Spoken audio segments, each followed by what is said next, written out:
All right, so in Learning Guide 3, we're going to move on to lesson number 2. This is going away from limits, woohoo, and into derivatives, yay. So we're going to look at how the derivatives of sine and cosine work.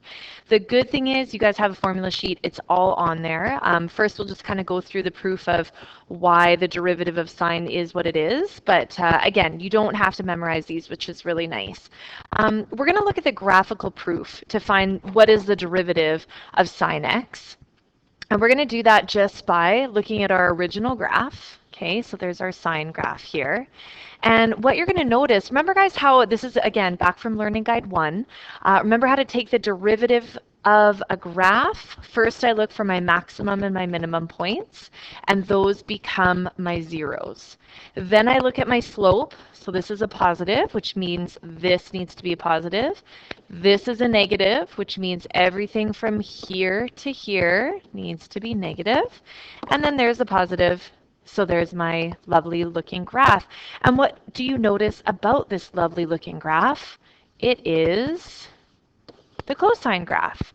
So graphically speaking, the derivative of sine x is cos x, which is kind of cool. So we're going to just summarize that here. And again, this is on your formula sheet. So the derivative of sine x is cos x. What we also want to remember back from Learning Guide 2 is that if we have the chain rule, meaning I have a function in another function, such as sine u, where u is a function, I want to take the derivative of the outside in. Remember, we look outside in. So the derivative of sine is cos, and I'm going to keep that function the same. This should actually be a u on here, sorry. And then I'm going to take the derivative of this guy, which is this. So that's our du over dx, which is kind of cool. And again, all on your formula sheet, and we're going to practice using that. I'll give you one little example before we move on. If I want to find the derivative of sine 2x, well, we know that this is the chain rule because this is a function. It's not just x. So I take the derivative of the outside, which is cos, keep the inside the same, and then I multiply by the derivative of the inside, which is just 2. So this would now become 2 cos x, or I'm sorry, 2 cos 2x. Okay, so we'll practice that a lot. Don't worry if you're not getting it yet. All right, let's take a look at cos. We're going to do the same thing. So I've got my cos graph, which is right here. If I take a look at my derivative, remember I want to take a look at my maximum and my minimum points, and those become my zeros. Negative, so there to there, positive, there to there. And when you look at this graph, this one's a little bit trickier because it looks like the sine graph because it starts at 0, but it's the opposite. Normally the sine graph goes up and then down. So what we're actually doing is taking the negative of sine x. So the derivative of cos x is a negative sine x. To summarize that, whoops, let's go back one page. I've got everything here. So the cos x becomes negative sine x. Again, with the chain rule, I've got cos of u, where u is a function. So it's going to be negative sine of u, and then times by du over dx. So just a really quick example. If I'm looking for the derivative of cos, again, let's just use 2x, make it nice and easy. First, I start from the outside. So the derivative of cos is negative sine. Keep the inside function exactly how it was, and then just multiply by the derivative of that. So this would just be negative 2 sine 2x. Okay, so let's look at some examples of this. All right, number 1, differentiate each of the following trigonometric functions. Don't forget the chain rule. We see this all the time, guys. Just don't forget. If you have a function in a function, you've got to use that chain rule. All right, why? Is this a chain rule? Cos of negative 4x. Hopefully you are nodding your head. Yes, this is a function in a function. First, we're going to take the derivative of the outside, which remember is negative sine. Keep the inside exactly how it is, and multiply by the derivative of negative 4x, which would just be negative 4. Now simplify. Negative 4 times negative is just going to become positive 4 sine of negative 4x. So pretty straightforward stuff. All right, B, 4 times sine of a function. Now remember, technically, we would need to consider that as a UV situation because that 4 is there. But because the derivative of a constant is 0, we don't even have to worry about that. So I don't know if you remember me saying that in Learning Guide 2, but that 4 we don't need to worry about. So we can just take the 4, and now we're going to worry about sine of this. Now remember, this is the chain rule, so the derivative of sine, first of all, is cos. Leave the inside exactly how it is, multiply by the derivative of the inside, which is just going to become negative 4x. Simplify everything. This we cannot separate because it's cos of that, but this and this we definitely can. So that's going to be negative 16x cos negative 2x squared minus 3. And that is our final answer there. Let's move on to C. I've got sine of 3x squared. Again, function. Guys, by now you should be able to pause this. Try it yourself as well. Okay, so go ahead and pause it and try it. All right, chain rule. So cos of 3x squared times by the derivative of the inside, which is 6x. So 6x cos 3x squared. All right, let's take a look at the next one for D. Again, I've got a function inside a function. Okay, remember that negative 2, it's a constant, so we don't need to worry about it. Now, what I like to do anytime that you have a 3 or a cubed or squared or whatever, I always just like to move it on the outside so that it makes the chain rule a little bit easier to see. So I'll show you what I'm talking about. Again, it's up to you, but for me, it makes it a little bit easier. Cos 7x, and that whole thing is cubed. And the reason I like putting it on the outside is because I like to say with the chain rule, we go from the outside in. Now remember that negative 2 can just stay exactly how it is. And now if I'm taking the derivative, sorry guys, what we want to do is take the derivative of the outside in. So we're going to take that 3 and we're going to multiply that by cos 7x squared. Okay, so I've taken the derivative of that exponent. Now I need to move on the inside. I'm going to run out of room here. Now I need to take the derivative of cos first, which is negative sine 7x, leave that the same, and then I need to multiply by the derivative of the 7x, which is just going to be 7. So that's a pretty long one. And again, I really encourage you, hopefully you were pausing that and trying that yourself. Okay, now we want to be able to simplify this. First, I'm just going to write it out a little bit nicer. Negative 2 times 3 cos 7x squared times negative sine 7x times 7. Now everything in brackets obviously is being multiplied together, so I can take negative 2 times 3 times 7, and that's going to give us 42. So these are all gone. And now I've just got cos, and you can write the squared there if you want, it doesn't matter, times or 7x, and then we're going to multiply that by our sine 7x. And again, if you're wondering, wait a minute, what happened to that negative sign? Sorry, I kind of did that a little bit quickly. Negative 2 times positive 3 times a negative times 7 is going to end up with a positive 42. So take a look over that one. Again, that's a little bit of an intense one, but none of the rules are changing for you. All right, so let's take a look at the last couple of questions, just 3 more in this lesson. Y equals x cos of 1 over x. All right, so what do we see here? You always want to stop and ask yourself, okay, well, obviously we see trigonometry, so I know we need to bring that in. Do I see the chain rule? Hopefully you do. Chain rule, I've got a function in a function. What else do you see though? I don't just have a constant number here anymore. What we have is a function times a function, which means I need to use the product rule. We haven't used that in a little while. Remember, that's uv prime plus vu prime. So let's figure this out. First, I'm going to take the derivative of my v. So I've got basically, I'm just going to rewrite that. That's kind of like cos x to the power of -1, right? So a function in a function means I start from the inside out, outside in. So that's going to be negative sine of x to the power of -1. And then I'm multiplying by that derivative. So remember, that's going to be -1 times x now to the power of -2. Remember, bring down that exponent and then subtract 1.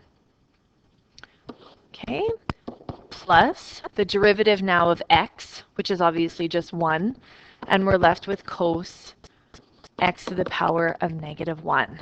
Okay, so this is our uv prime plus vu prime.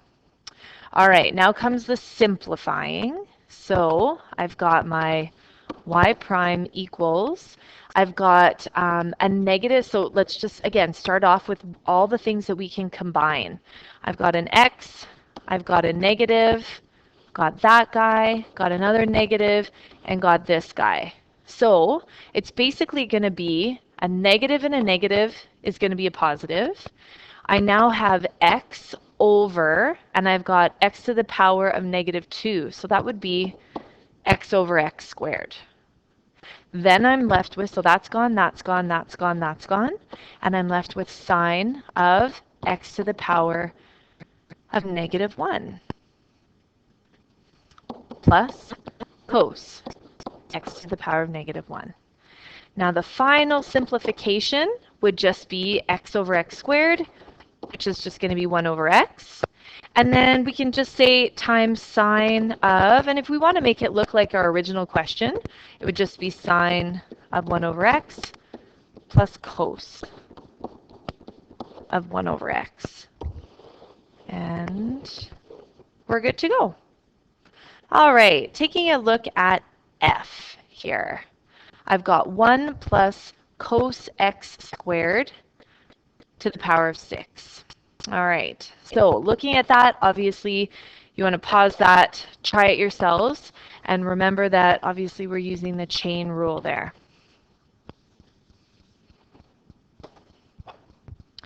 So y is going to be equal to 1 plus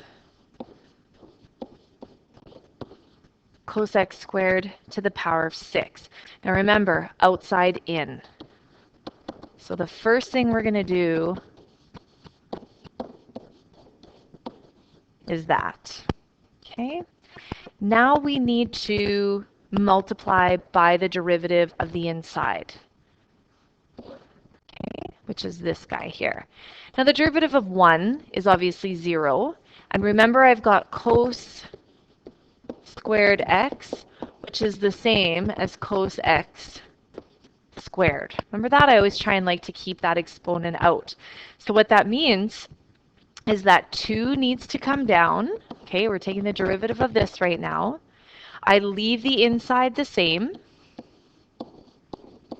minus 1, which is obviously just going to be 1. And then I need to take the derivative of that, which is negative sine of x. Okay? Now we can go ahead and simplify things. I've got a 6 times a 2 times the negative. So negative 12, and that's going to leave me with 1 plus cos x squared, cos x, sine x. Okay, and that would be our final answer. Okay, all right. Taking a look at the last question here, it's saying find the equation of the tangent line to the curve y equals sine x over cos x at a specific point. Now these questions by now should look very familiar. Find the equation of the tangent line. So right away we know if we're talking tangent line, we want to think about y equals mx plus b, right? And with all of these questions, it's pretty obvious by now that we need to find the slope, and slope is derivative. So we want to find the derivative of sine x over cos x. Now, as always, there's a couple ways of doing it. If we want to use the division law here, we're going to say, or the quotient law, I should say, I've got my VU prime minus UV prime over V squared. Okay, and remember that's on your formula sheet. So I've got my V, which is cos of x, times my sine of x, minus sine of x. Oops, what am I doing here? I forgot to take the derivative. Whoops. Cos of x, just making sure you guys are awake. Cos of x, I've got my u, which is the derivative of sine of x, which hopefully you caught me there, is cos of x, minus u, which is sine of x, over v prime, which is the derivative of cos, negative sine x, all divided by v squared, which is cos x squared. Remember, please, guys, try these on your own. Don't just listen to me. That will get really boring. All right. Next, we're going to multiply. So I've got cos x times cos x is going to be cos squared x plus, because we have a minus and a minus there, sine squared x. Okay? All divided by cos squared x. Now, guys, remember, this is an identity that you would have learned in 30-1. Should look really familiar. It's one of the ones we can always kind of remember easily. Cos squared x plus sine squared x will just simplify to 1. And that's going to be cos squared x. All right. Sorry, I don't know why that just popped up. All right, so remember that this is our derivative, and derivative is slope. So that means that our slope is m when x equals, if we take a look up, remember here, pi over 4 and 1. So we know that x is equal to pi over 4. So remember, what we want to do is we want to find the actual slope at that given point. Okay, remember that's our derivative. So we're going to plug that in there. So this will now become 1 over cos of pi over 4 squared. And this is where we can use our unit circle. So if you go back to your unit circle, I don't have one on this page, but take a look at your unit circle. Remember, cos is your x value. So look at pi over 4. And what you should be seeing is root 2 over 2. So we have root 2 over 2 being squared. So if I do that, I've got 1 over, well, root 2 squared is just 2 over 2 squared is 4. A complex fraction, it's not too bad. I've got 2 over 4, which would just simplify to 1 over 2. And remember, anytime I'm dividing by a fraction, we're kind of multiplying, right? So that 2 can basically just go up there, and this is just going to be 2. So 1 divided by a half is going to give us 2. And that's important because remember, this is our slope, and that's part of our answer. But remember, it's saying find the equation of the line. So far we've got the slope. We've also got an x and a y value. Okay, so an x and a y value. Therefore, we can solve for b now. So let's solve for b. So fun. Ooh, sorry. Ooh, I don't know why that doesn't want to work. Sorry, guys. Okay, let's take a look. Okay, I'll do it in a different color. So I know my y is equal to 1. Okay, I know my slope. Remember, we just talked about at the very bottom there. Slope is equal to 2. X is equal to pi over 4. and b is what we're looking for. So let's go ahead and simplify. 1 equals, so 2 pi over 4 is just going to simplify to pi over 2 plus b. Now I want to minus pi over 2 from both sides. Okay, so I've got 1 minus pi over 2 is equal to b. Now, you could kind of simplify that if you want, like 2 over 2 and then 2 minus pi over 2, but what we can do is actually even just leave it as is. Again, both will be right. If you want to simplify, you definitely can. So if I want this in the form y equals mx plus b, I'm going to take a look. I've got my y equals my m, which is a 2 times x, plus b, which is this whole thing right here, 1 minus pi over 2. So see how I'm not even simplifying that? Again, you could turn it into one fraction. You don't necessarily have to. It's up to you. We can be lazy. It's okay. All right. So basically, guys, that would be a possible equation. I've got my slope and I've got my b value. And remember, we always just leave y and x as they are.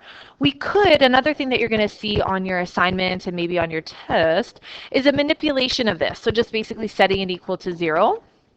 So I'm going to have 2x. I can move my y over.